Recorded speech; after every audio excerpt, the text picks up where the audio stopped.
Hello, everyone. This is Jim Okrasinski with this week's lecture video.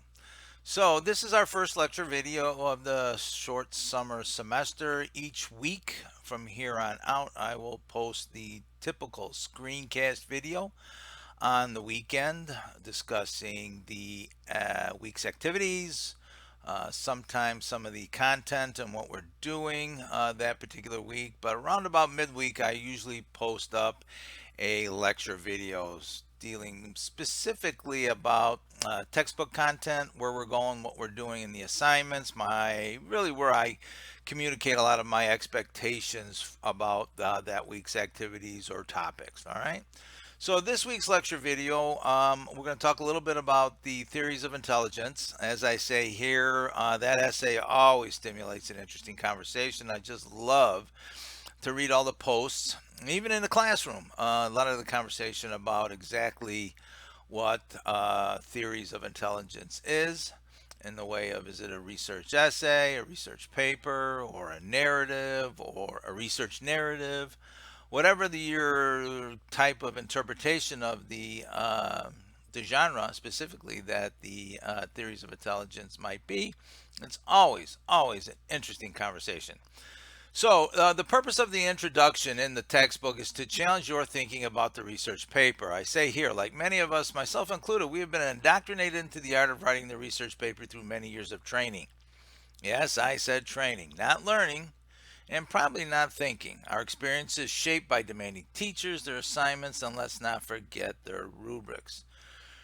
Remember, rubrics, we write for people, we don't write for rubrics. And sometimes when we're assessed and you have been trained to focus on a rubric, it really becomes the object, and it shouldn't be the object. Your thinking, your words, all should appeal to your audience, right?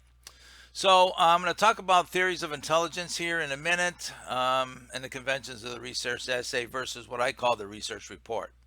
I'm also going to talk later in the lecture video about the critical thinking essay, and I'll come back to that topic in a little bit as I finish up here with the um, move from the announcements to the PowerPoint here. So theories.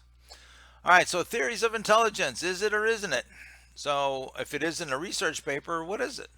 What conventions does it share or doesn't share, right? These are all what you responded to. Okay. What or who determines the conventions of a genre like a college research paper in the first place?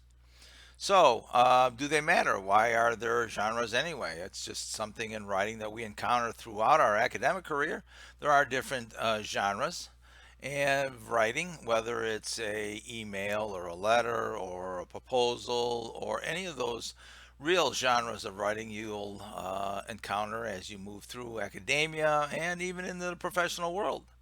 So if you take a really good hard look at the theories of intelligence, right? The question is does it have a thesis statement that controls the essay? Well, we'd all have to acknowledge that yes, there is a thesis statement, that Ballinger is not as dumb as he thought he was. Is there research? Of course, there's research. Many of you in your posts have acknowledged that there is research. There's secondary sources, right? Cited in the works cited page. If you really take a good look at the sources and how they support his assertion about intelligence, and really where these sources and these articles, what publications they were published in at the works cited page, a lot of them are really reliable and credible. Most are scholarly from quality publications. They all support the main argument, which is about his intelligence. There is a bit of a counter argument toward the end of the essay, and the conclusion connects back to the thesis. I think what confuses everybody the most in theories of intelligence it's about Ballinger. And he uses a lot of first person, he uses a lot of his personal experiences. But if you really take a good look at his stories and the personal experiences that he shares with the audience, you'll find that in many ways they do support his main argument about his intelligence. I think at all times, well, I think most of the times, really, a lot of us do question our intelligence. We do that in college. Sometimes we're sitting in a classroom, we think we got a great point, and then we make that, and somebody challenges it, and then you kind of think, well, maybe I'm not that smart. Happened to me all the time as an undergrad and even in grad school. Happens to me in my professional career as an instructor over at COD. There's a lot of smart people and a lot of smart instructors at COD. Sometimes they think maybe I just don't belong. I'm just not that smart. I come from a distinct background. I'm not born and bred in academia. So the idea here is we always question this. And I'm sure at some point during theories of intelligence, you could identify with Ballinger's argument. At least I know I could. So the idea here is that, he uses four sources of information. And if you go back and you take a look at theories, obviously, since it's about him, there's memory and experience. There is observation because he records his observations of sitting in his meetings, right? Listening to colleagues. You have the secondary sources, which is a source of information, is reading, right? They're all through the sources that he uses for the theories of intelligence. And he believe he even has an interview or two in that particular essay, right?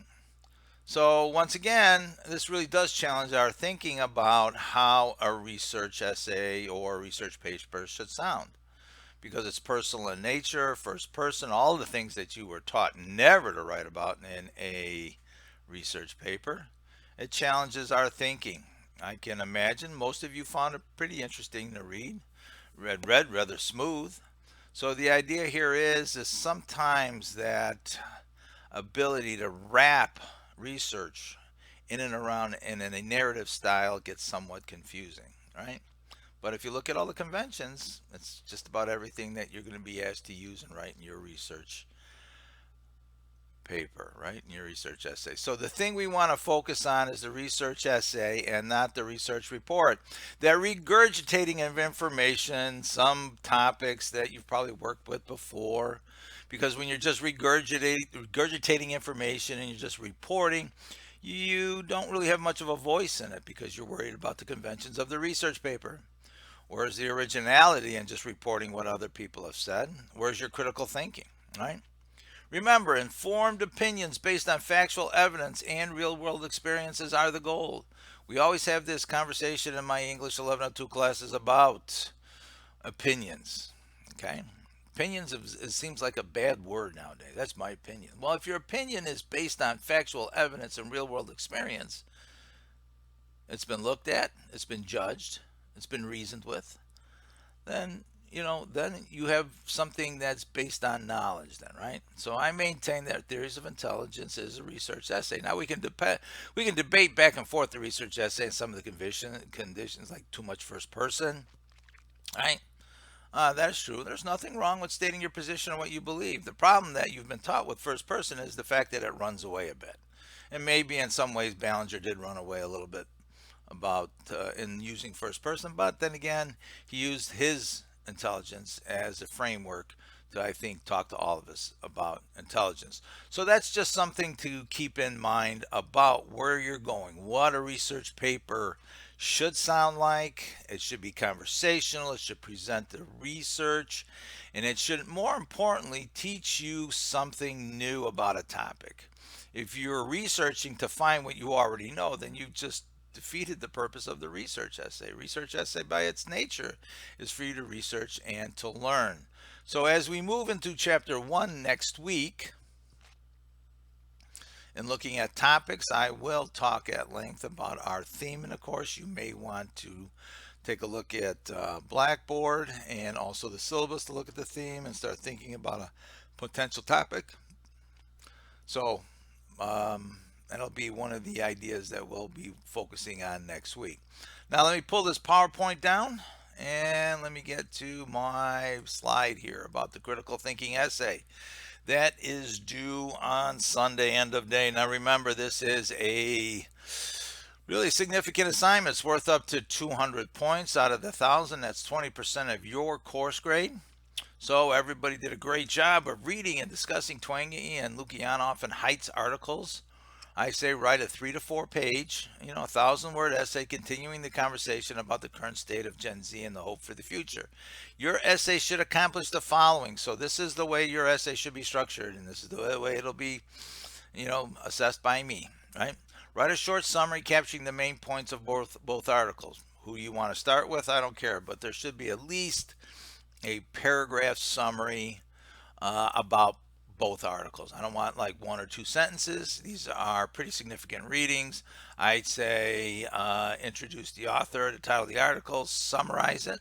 Remember the idea behind summarizing, right? There is no quoting in summarizing. You summarize the main points. On the one hand, Twenge says this. On the other hand, Lukianoff and Haidt say this. It's just an example of how to rhetorically go about it. Then, after your short summaries, now I'm not looking for an introduction in this. I don't want you to give me this long abstract introduction. I want you to get right to it here because it's only a 1,000-word essay. So, respond to both articles and their arguments. Do you agree, disagree, and why? And many of you had a pretty good start on the discussion board posts, but you need to take this out a little bit more. Okay, as I say here, review discussion board posts for ideas and talking points. A lot of great ideas in the discussion boards.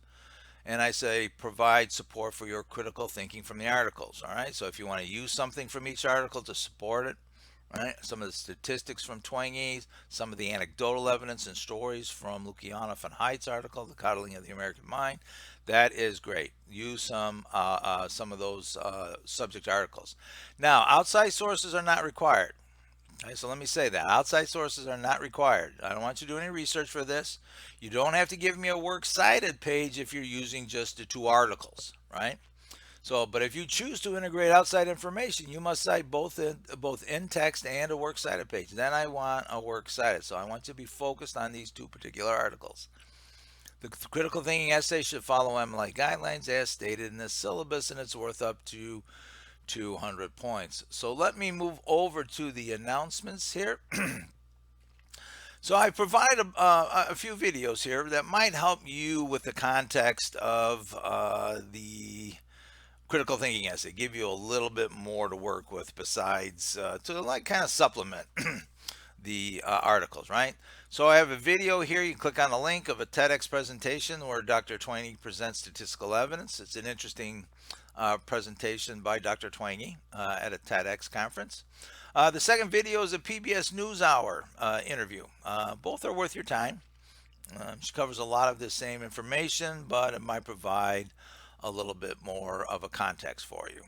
Also, where I was introduced to Jonathan Haidt's and Greg Lukianoff's book, The Coddling of the American Mind, was an interview that I witnessed while I was watching Bill Maher's HBO show on Friday nights, right? So the interview provides additional background on how and why the article and then the book were written. Warning, I said this is Bill Maher on HBO, so there might be some language issues. So you got to be aware of that, all right, as you read it. But, you know, Haidt does a good job of explaining exactly the motivation for the book, their thinking, the experiences that led into it. So if you after viewing all the videos, the lecture video and all the other videos about Twenge and Haidt, you have any questions, you can please email me. So once again, and I'm not going to get into a whole how-to here, all right? Remember, by now, hopefully everybody has viewed all my Google Drive instructions and have downloaded the course folder into their Drive accounts. All right, here is the folder for the critical thinking essay. You should upload your GDoc to this particular folder here. If you do that, then it would share automatically. And then go to, when you're ready to submit your GDoc link, go to assignment uploads. And here, once again, you have the Drive instructions along with the link to the Drive folder. And you click on the critical thinking essay upload right here.